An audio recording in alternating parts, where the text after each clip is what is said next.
Pascal, donc Laurent Barthes, je suis installé à Bennevire depuis 2004, premier millésime en ce qui me concerne. J'ai repris une petite exploitation familiale qui fait un peu moins de 4 hectares, qui a été un peu modifiée entre-temps. J'ai abandonné quelques parcelles en plaine, j'en ai récupéré plus dans les coteaux.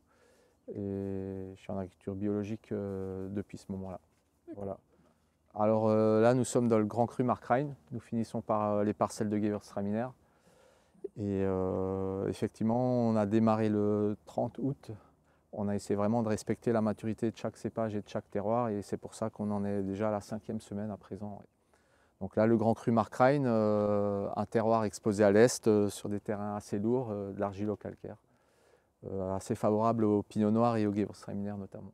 Donc effectivement, en 2022, ça a été un millésime très compliqué qui nous a donné beaucoup d'angoisse, notamment un été extrêmement sec et chaud.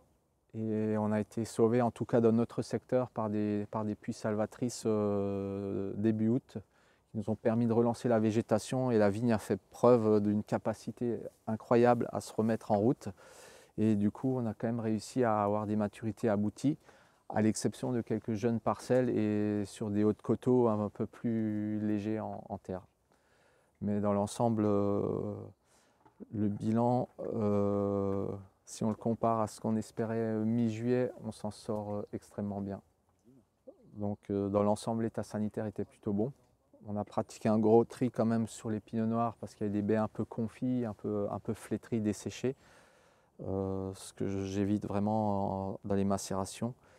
Et sinon en cave, c'est vrai que les fermentations alcooliques, contrairement à l'an dernier, ont démarré spontanément et de façon assez rapide, voire très rapide. Et pour l'instant, les fermentations se déroulent plutôt bien, pas trop rapidement. Et on constate quand même que les acidités, malgré tout, restent à un niveau tout à fait acceptable pour le millésime. Donc on pourrait quand même avoir des équilibres assez satisfaisants. Donc là, l'idée, c'est d'ici quelques années, ou en tout cas cette année, pour la première fois, on a vinifié un Riesling issu du Grand Cru Schlossberg. C'est une parcelle que j'ai plantée il y a une quinzaine d'années maintenant. Donc pour la première fois, on va la vinifier séparément. C'est pas dit que le résultat soit satisfaisant et que ça aboutisse, mais en tout cas, on a essayé d'aller au bout.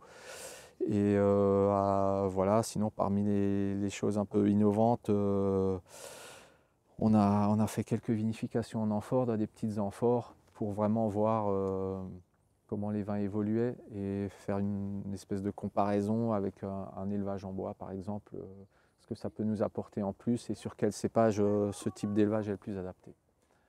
C'est des vins qu'on peut déjà déguster ou qu'il faut attendre à quel horizon?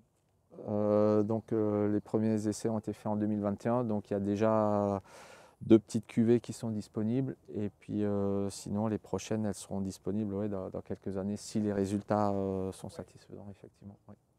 Merci Laurent. Merci Pascal.